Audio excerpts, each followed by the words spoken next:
5 berita terpopuler hari ini, Kamis 18 September 2025 di Bloomberg Technos Flash 5. Yang pertama, Tutut Suharto gugat Menkyu Purbaya ke PT UN. Putri Presiden kedua Indonesia, Titi Hardianti Rukmana atau Tutut Suharto mengajukan gugatan kepada Menteri Keuangan Purbaya Yudi Sadewa di Pengadilan Tata Usaha Negara atau PT UN Jakarta yang tercatat pada Jumat 12 September 2025.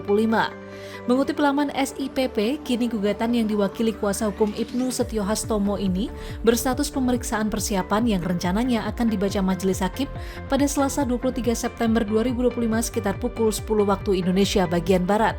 Dari laman SIPP juga diketahui pihak Tutut Suharto telah membayar biaya pendaftaran, biaya pemberkasan, PNBP, surat panggilan kepada penggugat, BNBP surat panggilan kepada tergugat, dan BNBP pendaftaran surat kuasa. Namun tidak dijelaskan secara detail perkara yang diajukan ke ranah PT UN. Kedua, Purbaya selidiki dugaan permainan, ini besaran cukai HSMP GGRM. Menteri Keuangan Purbaya Yudi Sadewa Senin 15 September 2025 menyatakan pemerintah tengah mengkaji struktur dan mekanisme cukai rokok. Ia pun menyinggung potensi permainan dalam distribusi pita cukai. Namun keputusan lebih lanjut termasuk kemungkinan penyesuaian porsi cukai akan menunggu hasil studi pemerintah. Beban pita cukai memang menjadi komponen terbesar dalam laporan keuangan produsen rokok. PT Hanjaya Mandala Sampurna Tbk atau HMSP mencatat pengeluaran pita cukai sebesar Rp32,14 triliun per 30 Juni 2025, turun 4,11% dibandingkan tahun lalu. Angka ini merupakan 70,59% dari total beban pokok HMSP di semester 1 2025 yang sebesar Rp45,53 triliun.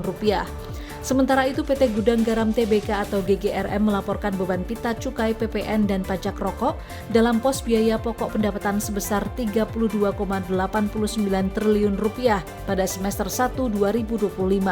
Sedangkan pada semester 1 2024 angkanya adalah Rp38,18 triliun. Manajemen GGRM juga menyebut cukai rokok hingga kini masih membebani kinerja keuangan. Ketiga, harga emas drop karena dolar menguat imbas Fed potong bunga.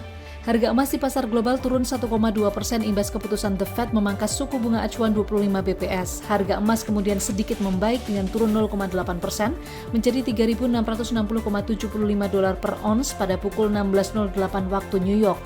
Sedangkan indeks dolar Amerika Serikat naik 0,2% sesaat setelah pengumuman yang dinanti-nantikan ini. Gubernur The Fed Jerome Powell dalam keterangannya menyoroti sinyal melemahnya pasar tenaga kerja dan mengakui resiko inflasi yang persisten perlu dikelola. Penurunan suku bunga acuan 25 BPS ini merupakan yang pertama sepanjang 2025.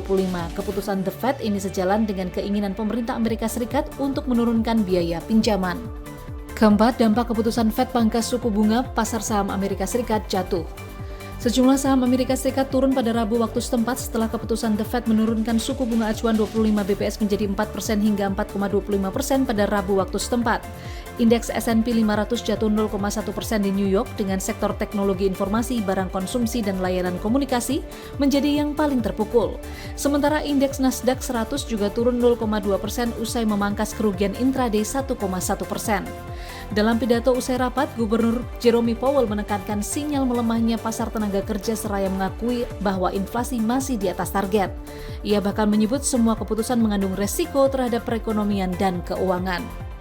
Kelima, pembobolan RDN, BEI perpanjang proses withdrawal. Bursa Efek Indonesia atau BEI, Kustodian Sentral Efek Indonesia atau KSEI, dan Clearing Pinjaman Efek Indonesia atau KPEI memberlakukan aturan keamanan pemindah bukuan dana dari rekening dana nasabah atau RDN sejak 16 September. Aturan mewajibkan penghentian koneksi host-to-host atau API antara sistem broker dan bank RDN setiap hari, kecuali pihak terkait memenuhi persyaratan tertentu.